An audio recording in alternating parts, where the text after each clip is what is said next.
Hello, welcome to the Football Dugout. It's your boy Devo, your boy Mr. Mack, Gav Mack. What's good?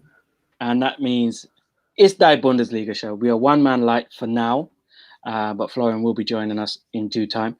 You can follow us on the socials as going along the bottom of your screen there, as Gav has so nicely done. At TFB Dugout for us, the Dugout Boys. At Two Up Top Football for Gav and his Two Up Top Football Boys. And at Senor Loberon on Instagram for Florian, who will be here shortly. He needs to get a Twitter, man. He does. That will be our end goal. Before the end of the season, we're going to get him on Twitter. Even if I have to make it for him and he doesn't even know about it, we're going to get him. We're going to get him a Twitter at some point. Don't forget as well, guys. You can also get 20% off on manscaped.com using our discount code TFD. It's 20% off of anything on the website. And that also includes free shipping within the UK. Take care of yourself. Groom yourself. The end is in sight. The 21st of June is coming. All you single men are going to want to have nice, freshly shaved balls and, make the most of it because it's going to be an absolute war zone when those pubs and clubs reopen. God, I'm just trying to work out how many kids are going to be born in March next year. I think there's going to be a fair few. I think that's going to happen. Let's look at something here. Where is it gone here? It's moved. Never mind. Okay. I was just looking for the no room for racism thing, but I think you've... Oh, okay. That should be there. That should be there. That should be there. There it is. There it goes. No room for racism. It really sounds silly having to say this in 2021, but unfortunately that's the world we live in. And we have a chance to change that if each individual person looks at this message, takes it on board and passes it on to others. There's absolutely no room for racism, whether it be online, in real life, anywhere. It doesn't make sense. It's silly. And we need to get past this. It's 2021. We should be better than that. No room for racism. Preach. Okay. Shall we get on to the stories from Bundesliga this weekend? And we're going to start with Gladbach versus Mainz. Gladbach, who are obviously taking on Real Madrid in the Champions League this evening, and they haven't really warmed up too well. A 2-1 loss at home to Mainz, who are really, as I said last week, they're fighting for their lives, and it looks like Mainz might just be able to pull off the great escape. Bo Svensson's gone in there as a new manager, and they've been playing really well. Maybe not picking up as many wins as their play would merit, but this is one which they did manage to get over the line. A big win away to Gladbach. Goals from Owesinwo and Stoger, a late winner there, and reply from Stindl, which was a lovely goal. I like Stindl. Nice. Tidy player. Me too. Good player. We'll start with Mainz and then we'll make our way on to Mönchengladbach. Gav, can they survive? Yes, now. Next question. Only a few weeks ago we were saying they were done for. Them and Schalke, and we'll talk about Schalke a bit later on. But Mainz have actually shown that they've got fight. And how many games have they lost where they've been in the game as well? Even like we go to the Bayern game where they should have gone 3-0 up, and that would have been game over, game done. I honestly believe that. And they're just picking up points against all these free hit teams. Mönchengladbach, they've got their eye on the City game later, so they're not going to be thinking about. Well, they should be. They've been thinking about the City game, but they're also neglecting their form in the league. So this was a perfect time for Mainz to face them, and they took advantage of it. And in the whole 90 minutes, they deserved to win. Yeah, they did. They did. A brilliant opening goal as well. And the thing is, I've been saying this for weeks about Mainz, is there's something different about Mainz. So as you said, Schalke and some of the other sides that are there who are now, unfortunately for Mainz, starting to pick up points, bar Hertha Berlin, who we'll speak about again later. But they are showing a real resolve and a real want to win football games. And it seems like Bo Svensson's got them believing that they can stay up. And I'm hoping for their sake it's not just, the new manager bounce and then 3 weeks down the line when it kind of wears off, they revert back to where they were before and drop in points. But I believe Mainz will stay up. I think you could see the Giants, Hertha Berlin, in real trouble I think it's now a point.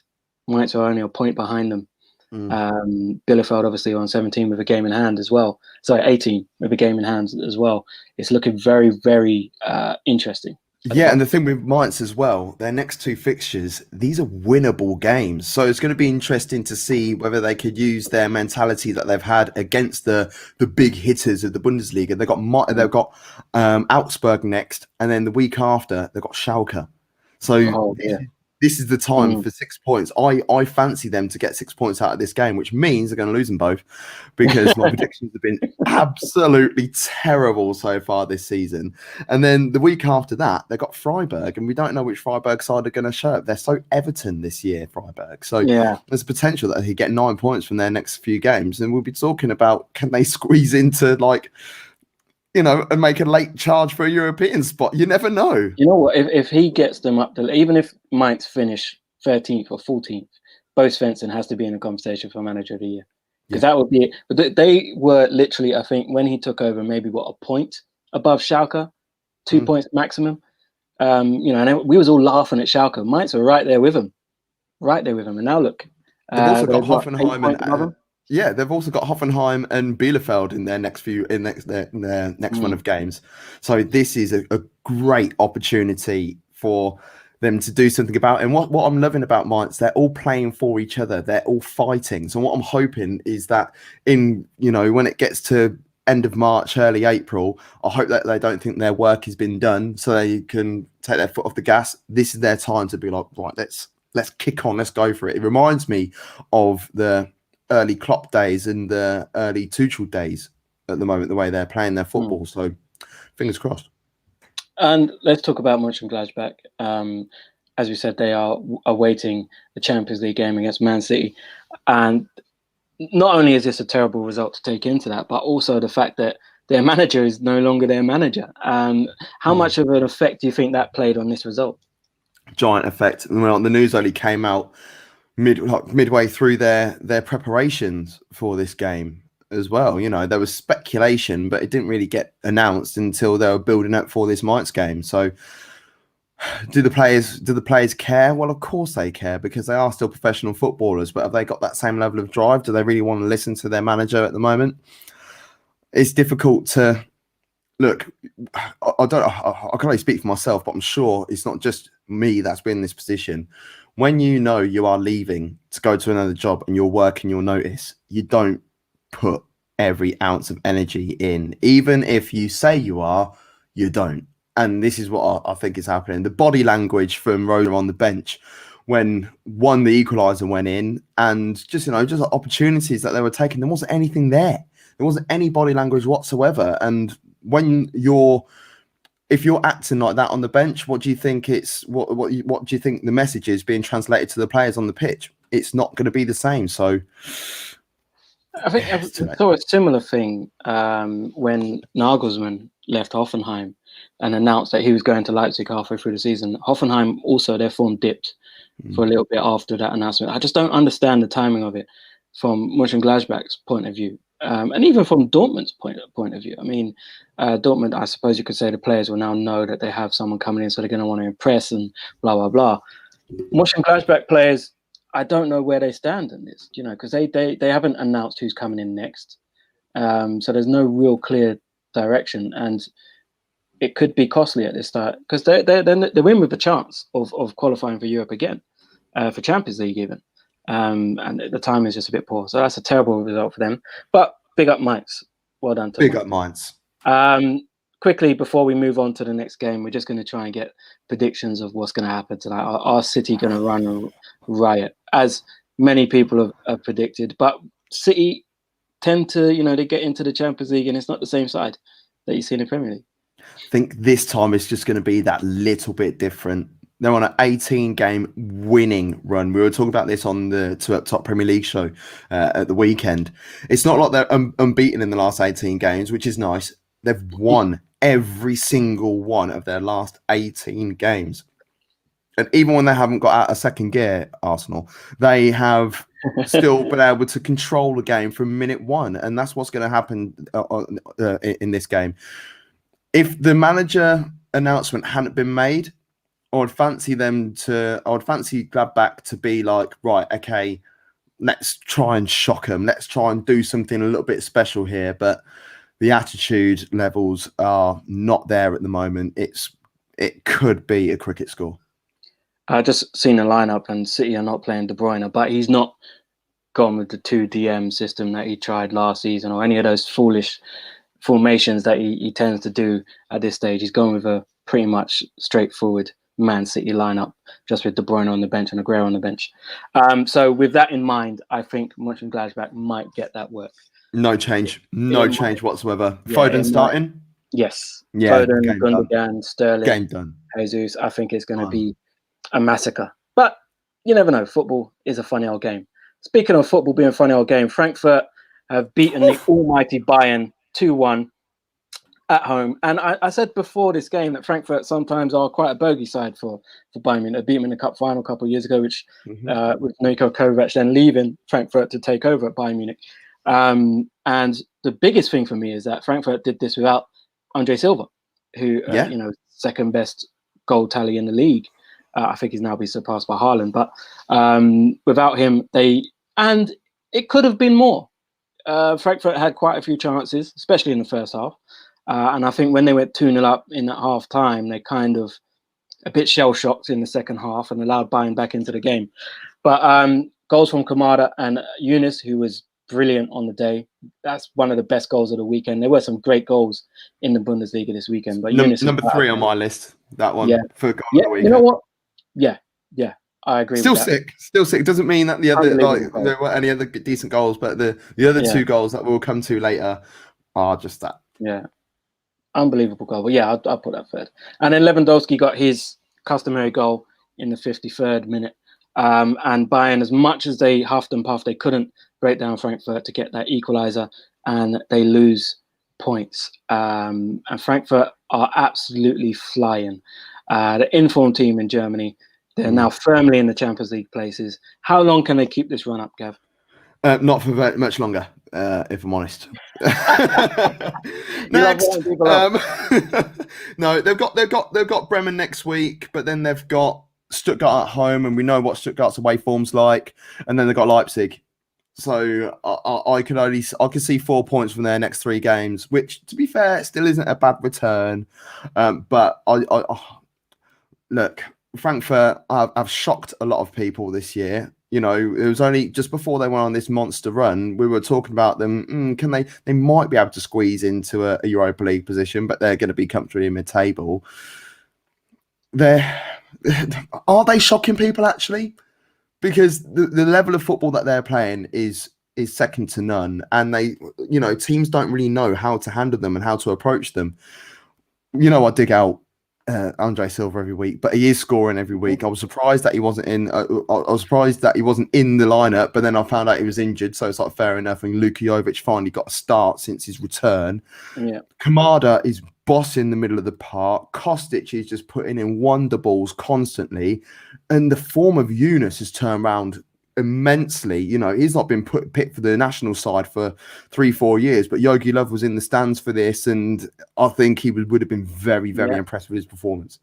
I'm just looking through Frankfurt's results and trying to find the last time that they lost a game, and I've been scrolling for a long time here. Was it nine games? Match day 11, they lost 2-1 to Wolfsburg, and they haven't lost since. And I think there's only 2 draws in that time as well, so they've been absolutely on fire. And they're banging goals for fun. 5 the other week, 3 here, 3 there.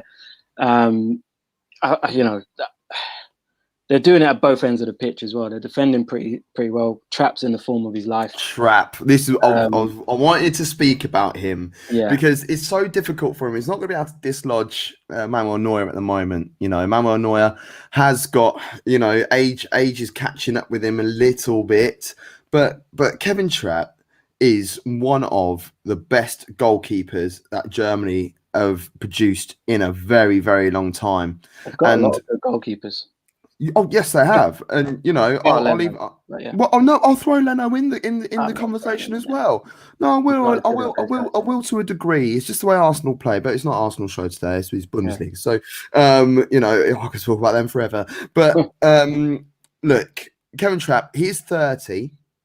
But as a goalkeeper, he's got another 5-6 years at least. So if Neuer pulled off a couple of wonder saves in this game, Brilliant in saves. particular the one towards the end, which was like, I sent that meme in the group, didn't I, of Quagmire and his strong left arm. But that's exactly what it was, you know. And Neuer can still produce those levels of brilliance. It only takes a couple of games for him to dip a little bit and for Kevin Trapp to continue on his run to try and, you know, force a little something. And also, you know, a lot of the old guard for the German national side have retired from the national side. So Kevin Trapp could hang around just a little bit longer. I can see Neuer retiring from international football at the end of the Euros, which then allows Kevin Trapp to go do a bit. I don't know, because the World Cup is so close behind it. I reckon he'll just play to the end of the World Cup and then give it up. But we forgot about ter Stegen as well. I mean, that is probably the hardest jersey to wrestle away in the German number one, because they're all solid. Brazilian. Yeah, but the thing is, Germany have been through this before when they had Oli Kahn. Oli Kahn didn't even play as often as he should have because they had Bodo Illner. They also had Andreas Kupka as well. So Germany just know how to. It's a production line in Deutschland, isn't it? Yeah, I absolutely love it. So just a quick word on Bayern, because obviously they drew with Bielefeld, lost to Frankfurt, and then obviously the Champions League. Hey, here he is. Hey, Flozif. Florian. Welcome to the party. Oh, look at the t-shirt. Where'd you get that from? I had the weirdest shirt. I'm so fucking proud. Finally, my 2-up top shirt. And we're on the dugout. Gav Mack. Yeah. But if football dugout has shirts, no, we don't have one actually. But maybe it's something. We should create one, or we should create a shirt for the Bundesliga show. Yeah, let's do a Bundesliga show shirt. Why not?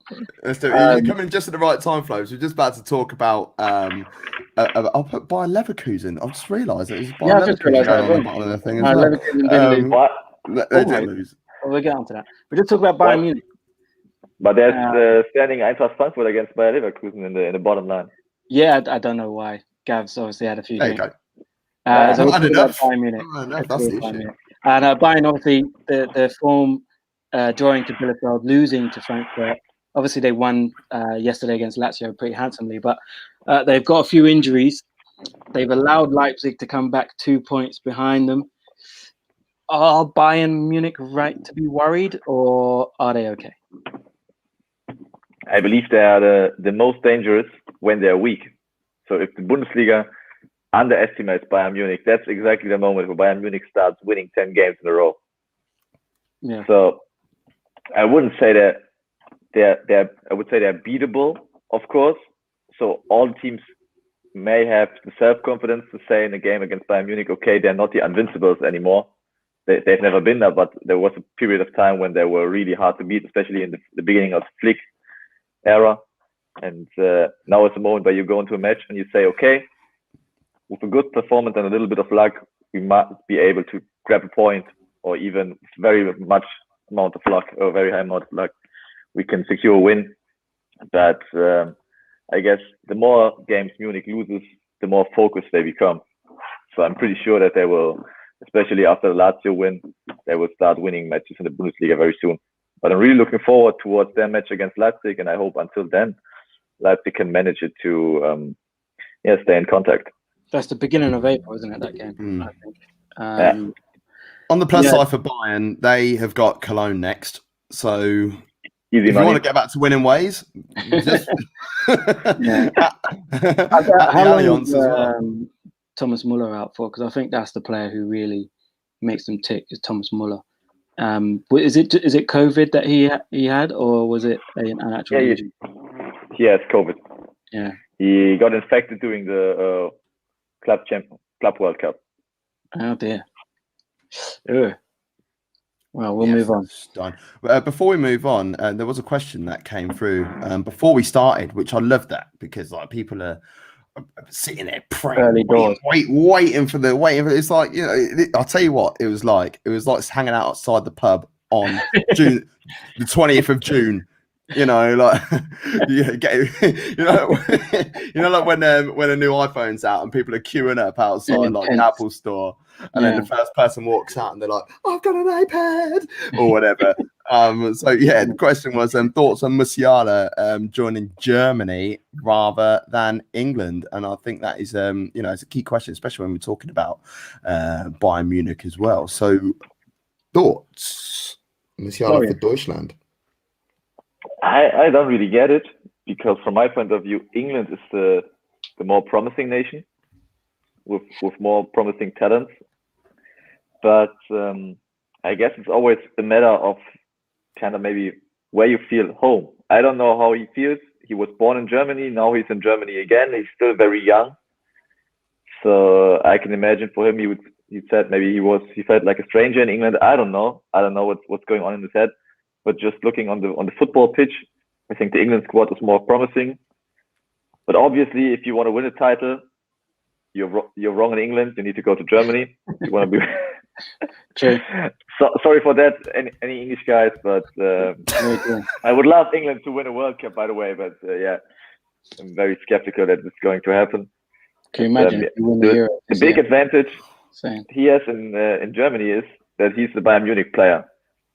So his spot is nearly secured at the World Cup, at the European Cup next year. You know, if you play for Bayern Munich, you play quite a decent season. You, of course, are a player of the national team.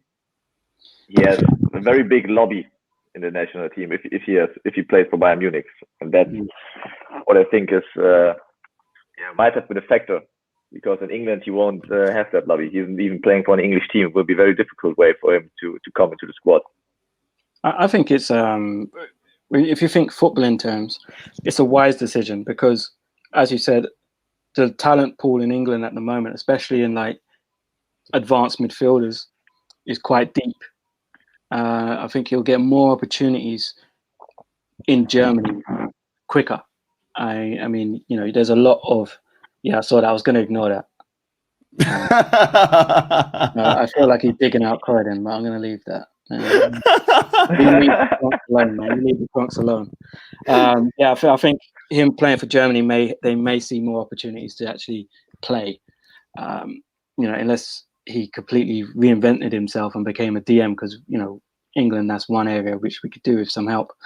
I don't think he would get above a Foden or a Grealish or a Maddison or a Mount. Any of those guys, I think he would struggle to get. Even Jude Bellingham, who's a similar age to him, or exact same age as him. So I think, in terms of footballing wise, I can understand why you'd want to play for Germany. I think it's. I'll take both of your points on. In terms of talent pool, he would be better to play for England, but the manager doesn't even know how to use the talent for the English national side anyway. So it would be a waste. It would be, let's play for England. Let's pin him down, play him in a competitive game for 4 minutes, and you can't play for anyone else. There's no point. But the kid is 17. He doesn't need to be making this decision yet. He might be playing for Bayern Munich, but he is nowhere near international standard at this moment. So enjoy your football. Enjoy your football for the next 2-3 years. Even if you go out on loan and play week in, week out at a Stuttgart or something like that, just go and play football. Go enjoy yourself. When you're 20 years old, 19, 20,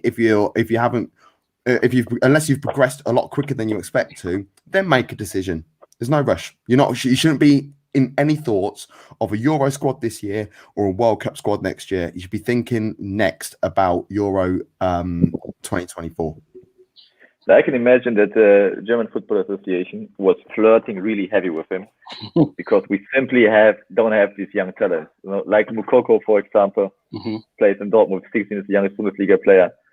He started playing for the under 16 national teams or under 15 and then stopped playing for the German national teams. And now he wants to start again for the under 21. So the German Football Association knows there's nothing really coming at the moment or coming up at the moment. So we had with Kimmich, Goretzka, for example, these were maybe Harvard if he develops, but these were the last really, really good guys, more than average guys in terms of international top level.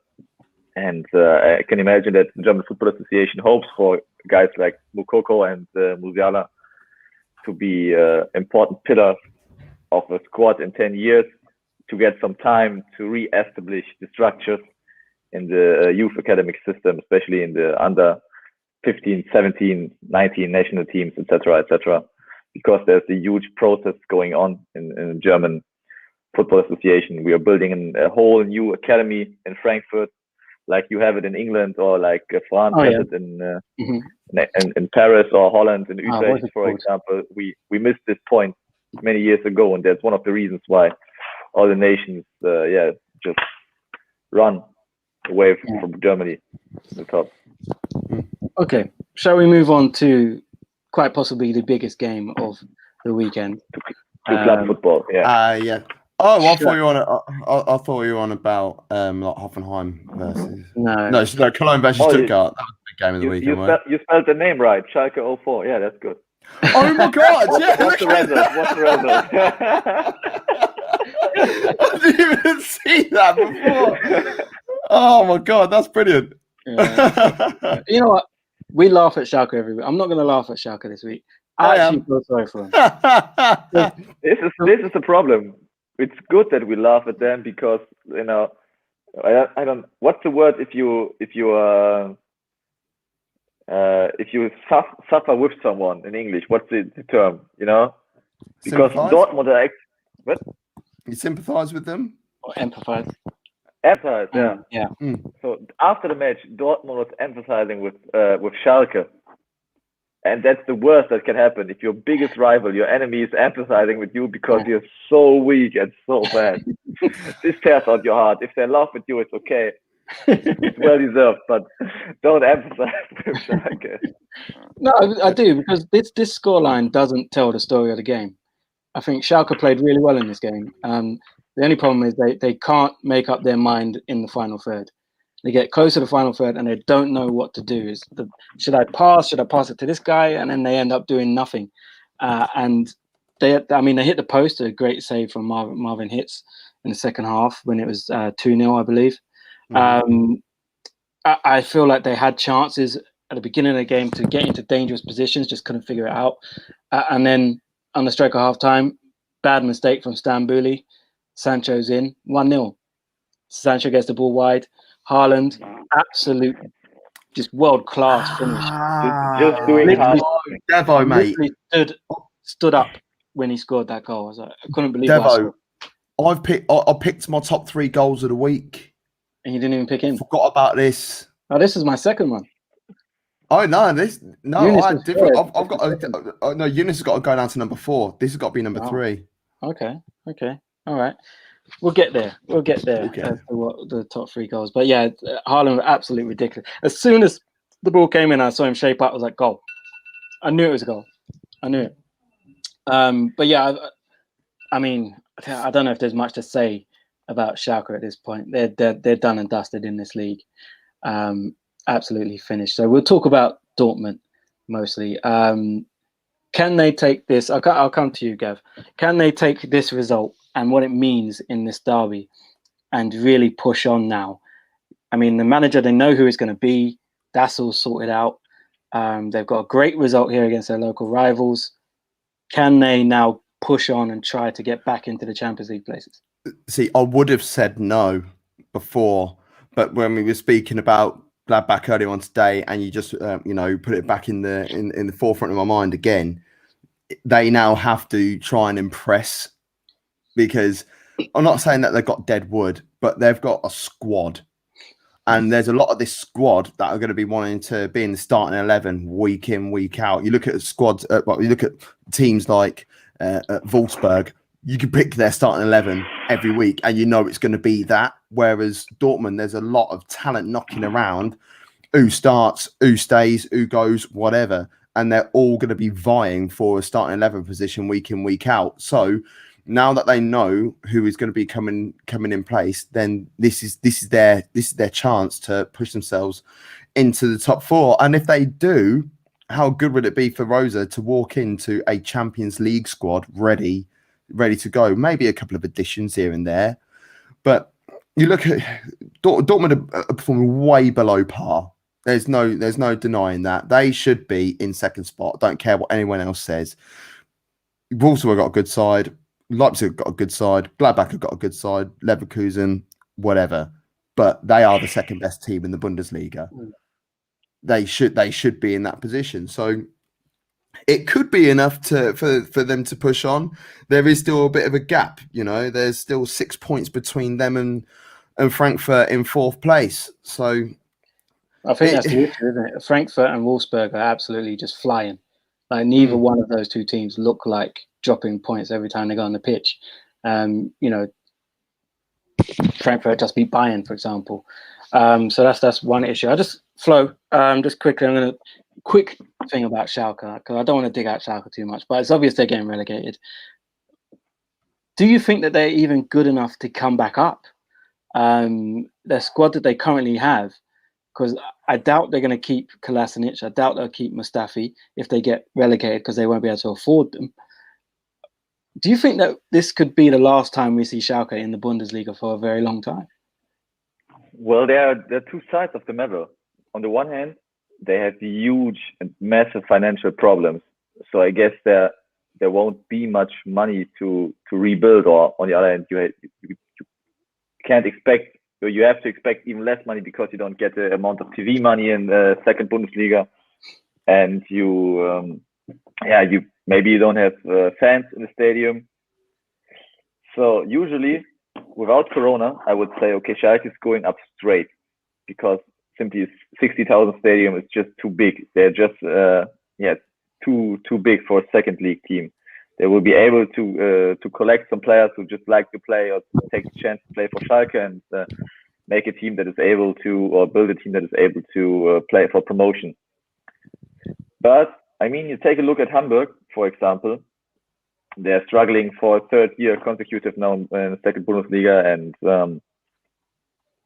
it's very difficult. It's a very difficult league because even if you have good and talented footballers, you're a little bit lost in this league because this league is about fighting. This league is about aggression, emotion, etc., and not about playing good football.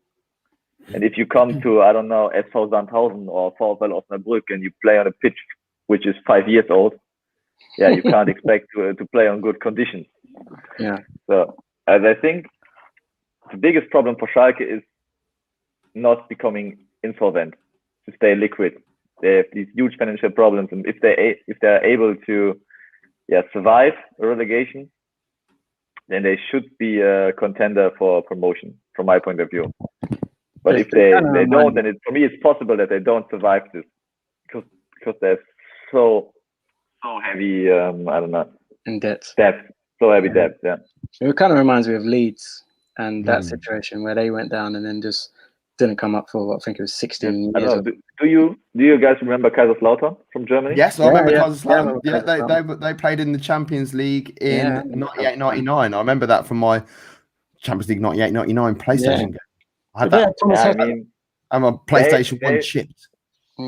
They were able to do something unique. They relegated in 1996, promoted in 1997, and were champions in 1998, immediately after their promotion.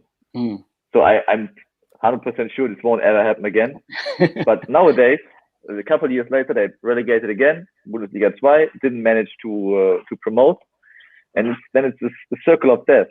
You know, you're playing Bundesliga 2, you have less money, but you still spend more because you have this big stadium, you have this big name, you pay higher wages for the players, for the coaches. You're not successful.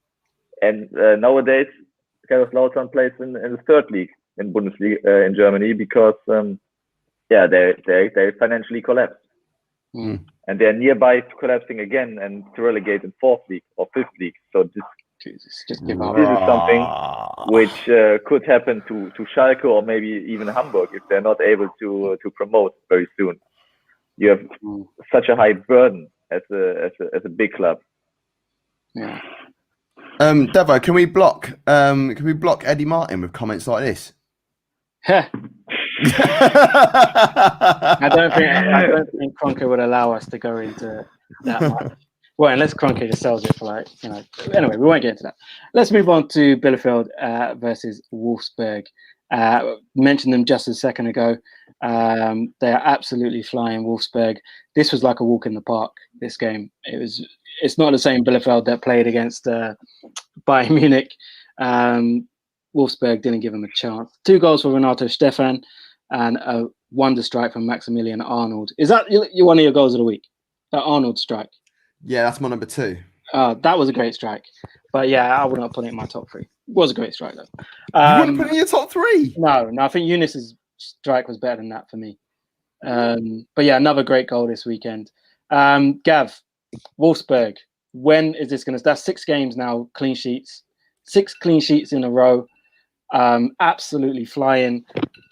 How many points behind Bayern Munich are they? Are we talking about a sneaky... No, this is the thing. I saw Bundesliga English tweeted this the other day. I don't know whether it's Alex Chaffer who works on it or not, or whether he literally just likes and shares everything that they do and always get the pair of them showing up anytime they talk about it. But there's 7 points difference between them.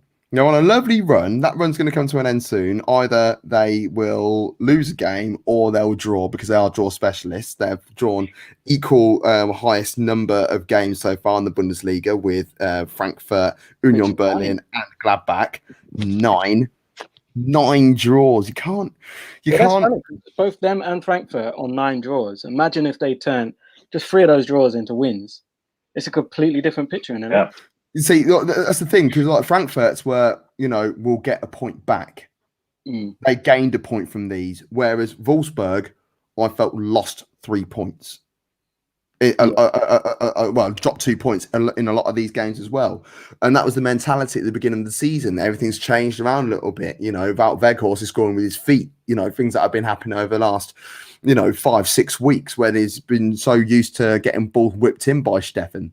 But Stefan, I'm a big fan of Renato Stefan anyway, and he's in the right place at the right time doing bits and bobs. Baku, we spoke about enough times on here as well. They're really good at the back. Why can't they come second? That's right. They will come second if Bayern win the title. That's what I will say. If Leipzig win the title somehow, they will come third, but they will be playing Champions League football next year, and they deserve it. And I just really hope that they don't lose anyone next season. But the issue with Wolfsburg, as I mentioned a few moments ago, is that they're a starting 11 side. They remind me of Spurs a couple of years back, and you could argue Liverpool to a degree. That they what their starting 11 is going to be. There might be 1 or 2 changes, but they haven't got enough depth in their squad, and because of that, they're going to fall, and it would be a shame. But if you're a Wolfsburg fan, enjoy it. Embrace every single moment of what's happening so far this season, because they deserve to be where they are.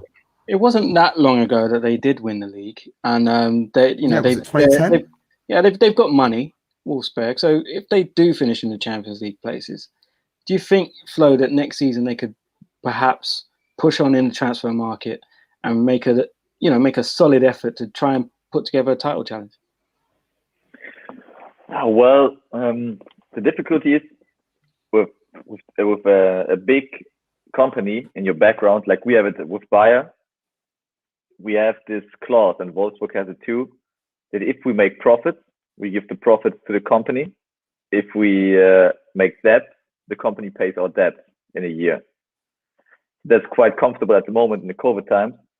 But Volkswagen isn't anymore willing to spend as much money as they spent like 5 years ago, for example, because they were also suffering COVID crisis. They were suffering the crisis with the manipulated cars in America, etc.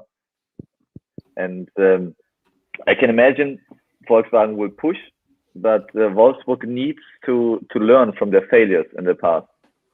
I mean, take a look at back in 2009. They finished, or they became champions, and afterwards they bought too many players that were not, motivated enough, who just saw the money. They want to be a big player, but didn't buy any mentality and lost their quality players.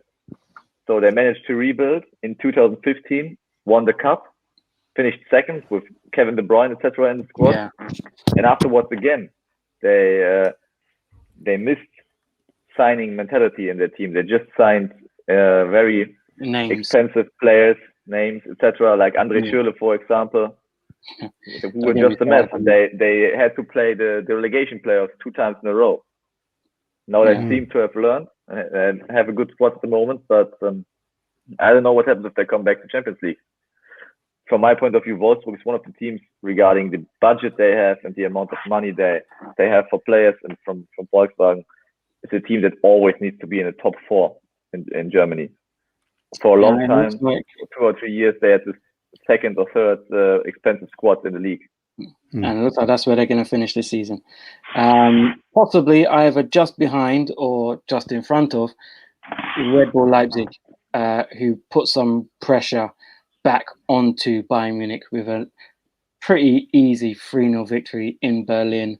Hertha Berlin are in the mud. The game was played in mud. That's one of the worst pitches I've seen in a long time. A wonder goal from Sabitzer, which is my number 1 of the week.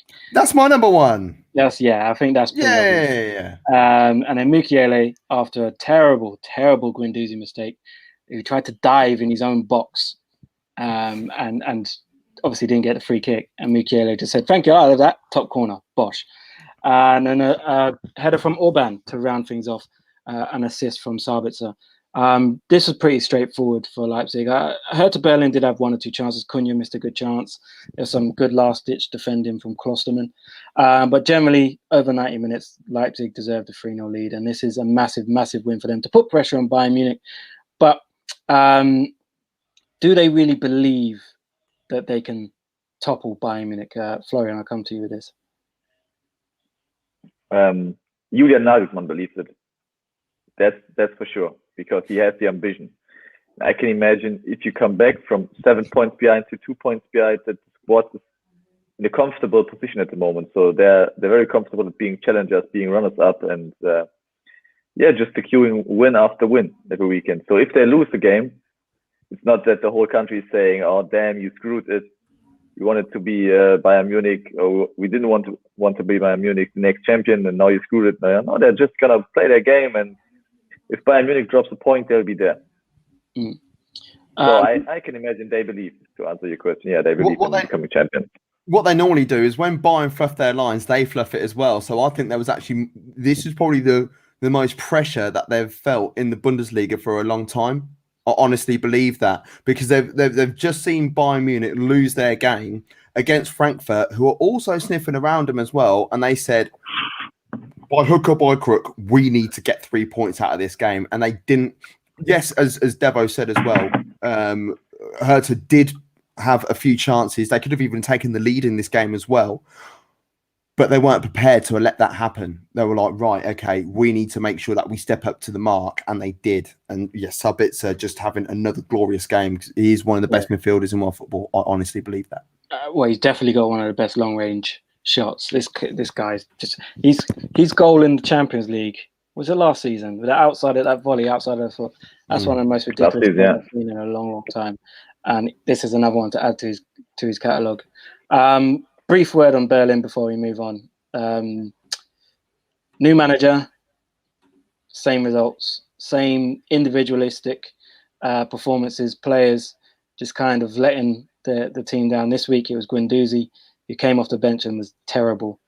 Other weeks it's been Cunha, it's been this guy, it's been that guy. What can they do to stop the rot? Believe. Very, very difficult question. They pulled their joker with Paul Dardai, who's the coach who stands for mentality and who's experienced in fighting against relegation. But from my point of view, Hertha is very endangered to relegate because they have the worst position at the moment. Mainz is coming up. Bielefeld has nothing to lose. Cologne, Augsburg, Bremen, etc. They're a little bit more secure and they're not in such a heavy crisis because they belong in this area of the table. But Hertha, they have problems. They have an expensive squad. They're not prepared for playing against the relegation, and this can be very, very difficult. I think it's my fault. I said, they were my dark horses to do well this season. And we all saw how that ended up. I said mid-table as well for them as well, but like they've Yeah. got Wolfsburg this weekend, and they've got Dortmund in 2 weeks. Well, in week 3, so to speak, of the next 3 weeks. So it's bad times for them, especially the way Mainz are turning out. Yeah, and another team that was struggling and were very close to ending that struggle with 3 points is Augsburg, who drew at home to Bayer Leverkusen. It looked for a long time like Leverkusen wasn't going to get the equaliser, and then They were tapped 8 over. seconds. Yeah. 8 seconds away from 3 points. Their first ever victory against Bayer Leverkusen. Yeah, and Flo, how were you feeling in like the 89th minute of this game? Well, first of all, in the beginning of the game, I felt very sad, but because this would have been a great weekend in Augsburg, arriving Saturday night in Augsburg. I know a great club over there, massive. I was partying there with all Bobadilla, former Augsburg player. I had one of the nights of my life. But I'm drifting apart.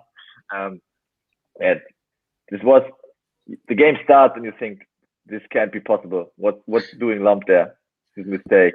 Yeah. Okay, he didn't play a lot in the last couple of years. He basically never played a lot in his professional career, but he's a solid number 3. That's a little bit the problem. He was always seen as number 3, and Lennart Grill was bought as a number 2, German under-21 national keeper, rise in the shadow of Lukas Sodetzky and then replace him one day. But obviously, he's not good enough. Was very sad. And then this mistake happens. I don't know. The team had such a lack of inspiracy, creativity. I don't know. There were 3 chances in a match, and the point is very lucky. But it felt like a loss because the gap to Frankfurt became bigger. Only good thing is maybe that if you score this last minute or last second equalizer, maybe it's good for the team spirit because you can say to each other, okay, we believed in it to score, and we did it in the end. So maybe it's like a point that could improve believing in their own strength, but nothing more. So all in all, a very, very frustrating noon for the Bayer Leverkusen fans. Yeah. They're now 5 points behind Frankfurt and Wolfsburg, and considering how their form is going, Gav, do you think that it's just Europa League for those guys? Is that Champions League a bit too far? Yeah, I do. There are a number of clubs that are better than them, and it's annoying because just at the turn of the year, just before Christmas, before the Bayern game, we're talking. Could they do it? Could they win the title, sort of thing? I didn't think they'll win the title, but I thought they would push a lot further. But I could see Dortmund overhauling them, and you've still got Frankfurt and Wolfsburg that are above them right now. I think the top 4 is going to be the top 4 at the end of the season. I think the order will change. Whether it's a case of Bayern winning the league or not, I don't know. I expect them to, but I can't see Leverkusen jumping into there. And to be honest, a Europa League run. I know they tried to fluff their lines. They did me out of money last week against Young Boys Bern. Yeah. No one expected that result. I expect them to overcome them, but if they were to put all their eggs in the same in that one basket and then get Champions League football next year, and by winning it and getting Champions League football, I don't think they're ready to play Champions League football and confirm a top 4 finish for next year. So I'll just start thinking about next year if I were them. And quick word on Augsburg before we move on. They're now, I think, 6 points clear of Mainz, who are in the relegation position, and 5 points clear of Bielefeld, who do have that game in hand. But that's right. Do you think there's Augsburg are okay, or do you think they could? Because they've been on a terrible run of form. This game kind of could have been a turning point for them. Do you think that they'll be okay? If Mainz continue their run, no. I still think they're in a relegation battle. You can't. There are 6 points separating Werder Bremen in 12th and Mainz in 17th. All those teams are in a relegation battle. The only team that I think Hoffenheim is safe. Not safe. They can still get dragged into it, but yeah, from Werder Bremen down, they should be looking over their shoulder. Actually, because the next stop is Hoffenheim. Look at that perfection. Hoffenheim needed this win a nice 4-0 victory against Werder Bremen. Bremen's defense was all over the place in this game. It's like they didn't even know who each other were. Do you know what I mean? You know those ones you turn up on a Sunday, like, do you fancy a game? Yeah, all right. And you don't know any of your teammates. You just have a kick about. That's what Werder Bremen were like. Goals from Bebu, Baumgartner, De Boer, and Ruta on his Bundesliga debut. Bebu's come up with some goals recently, which is good because they need someone else banging goals if Kramaric isn't on it. Baumgartner's had a good season as well. De Boer's now got a couple of goals in recent weeks. Hoeneß needed this win. He's been under pressure. Hoffenheim have been underperforming. We've said it a lot in this episode about turning points, but could this be a turning point for Hoffenheim? Because there's no way they should be in this relegation battle. I'm hoping it is going to be a turning point because they almost fluffed their lines as well in the Europa League. They were 3-1 up and they were cruising, and they looked really damn good in that first half. And I said this, if you remember, when the Europa League finished, I said, like, it's their Europa League form. They need to be bringing that Europa League form into the Bundesliga, and they're not doing it. It comes down to Europa League again, and then they turned up. And I was thinking, this is exactly what I said. This is what they're doing. But they, as I said, like, they got pegged back to 3 apiece, and that was all De Boer's fault, so to speak. Well, not his fault, but he missed the penalty to put the game to bed, and then they're allowed back in the game. And De Boer, I felt like he felt guilty for that, so he took the game by the scruff of the neck and took the game to Werder Bremen. I thought he was the man of the match on the day for sure. But yeah, he was he was key, and they need to make sure that he stays fit and use him. And if they can, then they'll be able to pull away from the relegation fight. Yeah, and Bremen, who it's hard to tell what Bremen's going to turn up, because one week they look decent, next week they look absolutely trash. Flo, do you think Bremen are in deep trouble in this relegation battle, or is it a case of there being teams worse than they are, so therefore they'll be okay? Well, for me, most of the team in Bremen is trash. Actually, maybe to flatter Gav, I would say Leonardo Bittencourt is not. Oh, trash. Okay, yeah. But no, I don't know. It's just average players in Bremen, maybe less than average. But what they were missing last season was a little bit of luck, and they have this luck this season. They don't have that many injury problems as they have last season, and I'm pretty sure they won't play a good season. But I'm also very sure that there will be teams that will be worse. I mean, one spot is blocked by Schalke, so you just have to worry about one team or for the playoffs and 2 teams being worse than you. And I can imagine Bremen is going to grab a point somewhere here, somewhere there, maybe 3 points somewhere, and finish with 36 points, 2 points clear of the playoff spot. And they say, okay, no playoff, we're fine for this season. And then, they need to analyze their structure and to analyze their squad, because this won't last forever. One day, look at Schalke, you'll have lost to the others, and then you. Flo, do you reckon that Bremen will end up in the playoff spot again this year, and then win it, and then next season be challenging in the top 4, like how Wolfsburg have done in the last couple of years? No, I don't think so, because Bremen is lacking the money. I mean, remember the years between 2002 and 2012, for example, when they were playing in the Champions League all the time. They were the number 2 in Germany before Dortmund rise, and they just spent all the money from that time and completely lost the connection to the top of the league. I don't know what happened over there. They tried to save some money. I don't know, but they just saved too much. And now the squad is shit, and it's very difficult to come away from that squad. Yeah, they don't have this big sponsors who push so much money in them or in the club like the others. So for me, on a very long period of time, Bremen will be just a mid-table club, just a very uninteresting club, just interesting for Bremen people. I don't know. They would love to be mid-table at the moment. They'll snap your hands off. 2 clubs who are talking about mid-table. These segues are just getting better and better, I'm telling you. Freiburg versus Union Berlin. 1-0 victory for Union Berlin. Could have been more. They had a few chances. Prommel with the singular goal. And just a quick word on him. I signed him when I was Bochum in Football Manager, and he went on to be an absolute rock in central midfield. So yeah, if you're playing Football Manager and you're not the best team in the world and you're looking for a decent central midfielder, have a look at him. This game is basically between the two sides who are trying to be the best underdog of the season, and they keep kind of flip-flopping on each other. There's not much to say about these two sides, is there? They're plugging away, they're doing well. Fair play to them. Shall we move on? I just want to say it's nice that Union Berlin. Yeah, I think it's nice that they've actually picked up a win for the first time since 1914. Because they've had an awful run, haven't they? We were like, oh yeah, they're doing all right. Can they stay in Europe? Can they do this? Can they do that? So they're hoping for one of the teams above them to be winning the Pokal, and by doing that, 7th spot will get them.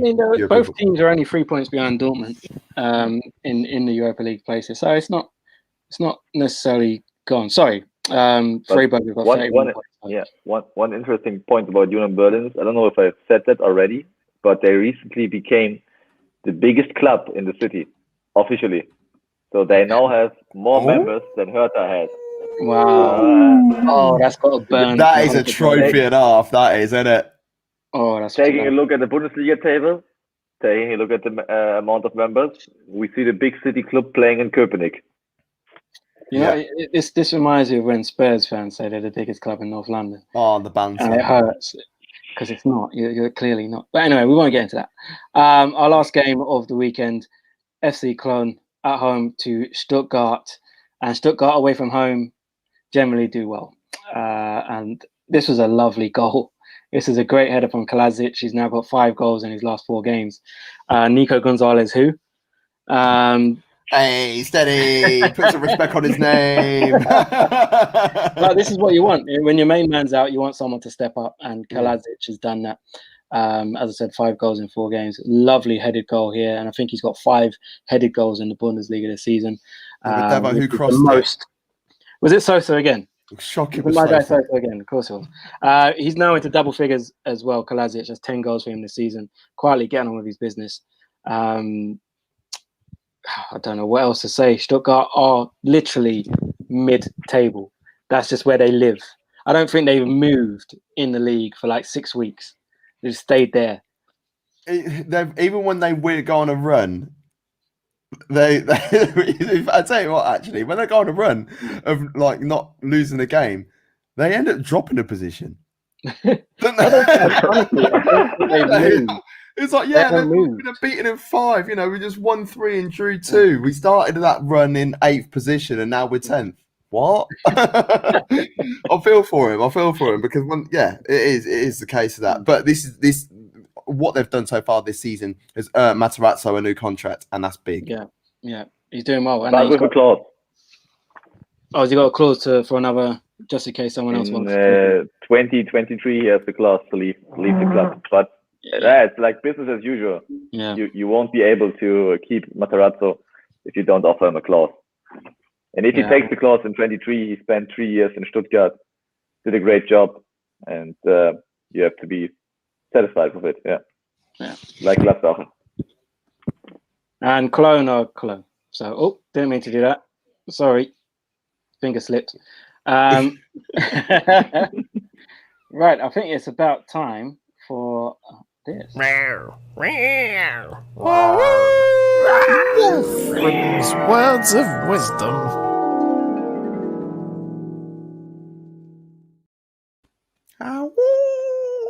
Right, so Flo, tell us about this. We know who the gentleman on the right is. That's young, less stressed, and less moany Jurgen Klopp. Jurgen Klinsmann. Not Klinsmann at all, it's Klopp. Who's the gentleman on the left? The gentleman on the left, and it's a little bit of a sad reason, I'll come to that later. His name is Wolfgang Frank. And Wolfgang Frank is maybe something like the role model for the way of Jurgen Klopp's coaching. So Wolfgang Frank was coach in Mainz 2 times. The first time starting in 95 to 97. and Jurgen Klopp played amongst him. And he absolutely impressed Jurgen Klopp with the way he wanted to play, because Wolfgang Frank's role model was Arrigo Sacchi from Italy, and he was the first ever coach to establish 4 in the back, a 4-4-2, pressing, counter-pressing, speed football, so very rapid football. And he managed to form Mainz from an average or bad second Bundesliga team to a potential promoter to the Bundesliga. And he's maybe also Jurgen Klopp wrote this in his biography, that he's maybe the most important one, or important influence for the way Jurgen Klopp wants to play as a coach. And he was a huge inspiration for Klopp. Afterwards, in 1998, he came back to Mainz again, and they nearly promoted. And afterwards, Jurgen Klopp overtook being coach in Mainz. And Wolfgang Frank was a massive inspiration. But sad thing on the one hand is that he was never really appreciated as a coach. So he was always just coaching second league sides or third league sides, Austria, Wien, I don't know, what is the AS Eupen in Belgium. And last Sunday would have been his 17th birthday, 70th, not 17th, obviously. 70th birthday. He died in 2013 from cancer, but it was regarding his 70th birthday, he was really appreciated in the German football landscape for the way he was shaping German football in the shadows, because many coaches who established afterwards established because Wolfgang Frank, all from that Mainz team. I mean, David Wagner, Thorsten Lieberknecht is quite good in second Bundesliga with Braunschweig for a long time. Marco Rose, Sandro Schwarz, they all were at Mainz. So he's like the godfather of all these coaches. Yeah. But he was never really appreciated, and I thought it would be quite interesting just to show, like, because we're mostly streaming to English guys, show the English a man from the shadows. Yeah. That's a nice one. I like that. That's a lovely one. I think that's the nicest one. We're constantly taking the mickey on on this. Do you know what I mean? That's how Kakamega Homeboys turned up on that sort of stuff. It's really nice to have a nice words of wisdom, and it also is a reminder that, you know, it's almost like don't forget where you came from and know your roots. So yeah, beautiful one that was. Well done, Flo. Right, shall we have a look at the table? Let's do it. Let's do it. There's the bottom half of the table. I'm not going to crack a joke about Schalke because I do feel sorry for them this week. They played pretty well against Dortmund. Got beat 4-0. Mainz. That's right. Mainz in 17th. Look at that. There's no movement in the bottom half of the table. No movement whatsoever. Mainz in 17th with 17 points, now only a point behind Bielefeld and Berlin. Obviously, Bielefeld have that game in hand against Werder Bremen, which could be a massive game. That will be a massive game. I think that's been rescheduled to, is it March 3rd? It's been rescheduled to soon anyway. Hertha Berlin 15th, Köln in 14th, Augsburg 13th, zero movement there. Bremen go below Hoffenheim after losing 4-0 to Hoffenheim. But obviously with that game in hand, they can go back onto level points. Stuttgart in 10th with 29 points, and they haven't moved for about 6 weeks. 9th, we have Freiburg, 31 points. Mönchengladbach in 8th, level on points with Union Berlin. Union Berlin have moved up the table into 7th with that win away at Freiburg. Dortmund 6th, Leverkusen 5th, no movement there. And then into the Champions League places, Eintracht Frankfurt have actually dropped a place after winning at home to Bayern Munich because Wolfsburg won by 3 clear goals, taking them above them. But that's what I mean. That's exactly what happens to Stuttgart all the time. You're like, we've won, we've dropped a position. How has this happened? And then Leipzig in second, Bayern Munich obviously first, but the gap is only 2 points. The goal difference is quite different. 9 goals ahead are Bayern Munich. But Leipzig are right there with a chance. Fingers crossed we can get this down to the wire. I would hate for this to be one of those things where Bayern just pull away and win the league with 7 games to go or whatever. Friday night's fixtures. Let's have a look here. We had Werder Bremen at home to Eintracht Frankfurt. Nobody wants to take on Frankfurt at the moment. So after a 4-0 drubbing, that's the last team you want turning up at your patch where you've only won 1 game in the last God knows how long. Not looking good for Bremen. I think they've only won 1 game at home since, what was it, 1936. On to Saturday's fixtures. Bayern Munich at home to Cologne. Poor Cologne. Dortmund at home to Bielefeld. Wolfsburg at home to Berlin. Poor Berlin. Stuttgart at home to Schalke. Poor Schalke. Yeah. I feel sorry for all the teams that are playing. Basically all of the away teams. All the away teams that are playing on Saturday afternoon, Oh, I apologise for already. And then Well, the to be honest, Saturday Schalke is evening, always poor Schalke. yeah. Yeah. Saturday evening is Leipzig at home to Mönchengladbach. I wonder which Gladbach is going to turn up. Could be a tasty game there. Sunday lunchtime kickoff, you have Union Berlin at home to Hoffenheim. That could be a tasty little game as well if Hoffenheim take the confidence into that. The afternoon kickoff, Mainz at home to Augsburg. That's a 6-pointer right there. And then Sunday evening, we have Bayer Leverkusen at home to Freiburg. Which Bayer Leverkusen is going to turn up, Flo? I like the fantasy that there will be another Bayer Leverkusen than the match in Augsburg. So I guess it will be the Augsburg Bayer Leverkusen. All right. So do you want to just go through the comments? Anything that took your fancy there? This was quite funny. There's no way Leon Goretzka isn't on steroids. Yeah, he's weight. It's crazy. But they do it. Yeah. Remember, like even Coutinho, when he left Bayern, he was huge. Yeah, there's something going on. Honestly, Yeah, the schnitzels. These are the schnitzels in Germany. I reckon they've got some Jamaicans and stuff there, working behind there, just giving them some proper hard food. Yeah, that's what I think is going on, because there's nothing else that's going on there. Erhan said he actually reckons that he will replace Muller soon. That's about Musiala. That's a shout, but Muller's still got a long time left. The 2 games that are standing out to me are the Leipzig Gladbach game and the Mainz Augsburg game. They're the 2 games that I'm invested in every Bundesliga game. You know that we do the show, but they're the 2 games that I'm heavily investing in this week. I want Mainz to win that game. I'm